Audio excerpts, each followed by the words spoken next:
নিরাপত্তার কথা চিন্তা করে অনেকেই মূল্যবান দলিল, কাগজপত্র ও স্বর্ণালঙ্কার সহ বিভিন্ন দামি জিনিস রাখার জন্য ব্যাংকের লকার ভাড়া নেন।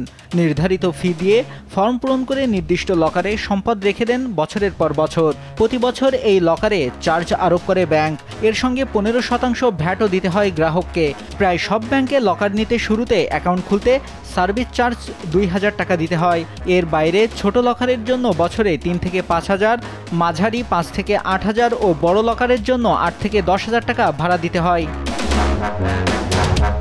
এছাড়া বেশিরভাগ ব্যাংকেই সিকিউরিটি হিসেবে জমা দিতে হয় আরও 5000 টাকা, যা পরে ফেরতযোগ্য। লকারের চাবি হারিয়ে বা কোনো সময় পরিবর্তন করতে চাইলে চার্জ দিতে হয় অন্তত 6000 টাকা।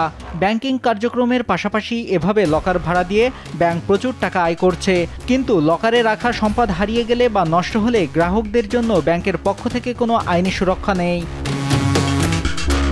উল্টো ব্যাংক কোম্পানি আইনে বলা আছে, লকার খুলতে ও লকারের ভেতরকার মালামাল ফেরত নিতে অনুমতি প্রদানের কারণে যদি দেরি হয়, মালামাল ক্ষতিগ্রস্ত হয়, তাহলে ব্যাংকের বিরুদ্ধে কোনো মামলা, অভিযোগ বা আইনানুগ ব্যবস্থা নেওয়া যাবে না।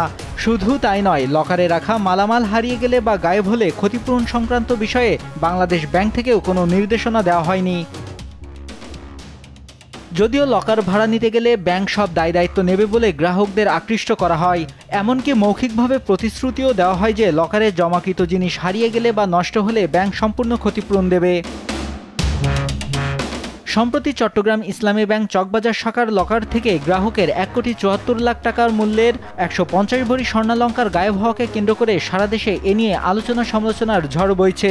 এর আগে গত বছর জনতা ব্যাংকের যশোর কর্পোরেট শাখায় গ্রাহকের চাবি ছাড়াই লকার খোলার ঘটনায় লকারের নিরাপত্তা নিয়েও প্রশ্ন ওঠে।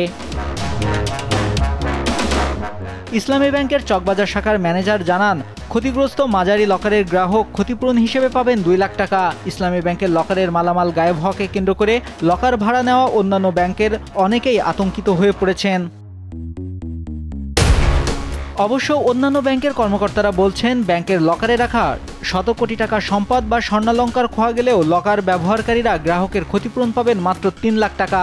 মাঝারি লকারের ক্ষতিপূরণ সর্বোচ্চ 2 লাখ টাকা, আর ছোট লকার থেকে সম্পদ খোয়া গেলে ক্ষতিপূরণ পাবেন 1 লাখ টাকা। আর লকারে মালামাল রাখার পর টানা 10 বছর বা তার বেশি সময় গ্রাহক যদি খোঁজখবর না রাখেন, তাহলে মালামাল সামগ্রী বাংলাদেশ ব্যাংকে জমা দিতে হয়। অভিযোগ উঠেছে, লকারে কি আছে সেটি দেখার সুযোগ না থাকায় অনেক গ্রাহক সেটির অপব্যবহার করছেন। লকারে নগদ, ডলার সহ বিদেশি মুদ্রা বেশি রাখা হচ্ছে। দেশে ডলার সংকট তীব্র হয়ে ওঠার পেছনে লকারে বিদেশি মুদ্রা রাখার প্রবণতাও এক প্রকার ভূমিকা রাখছে।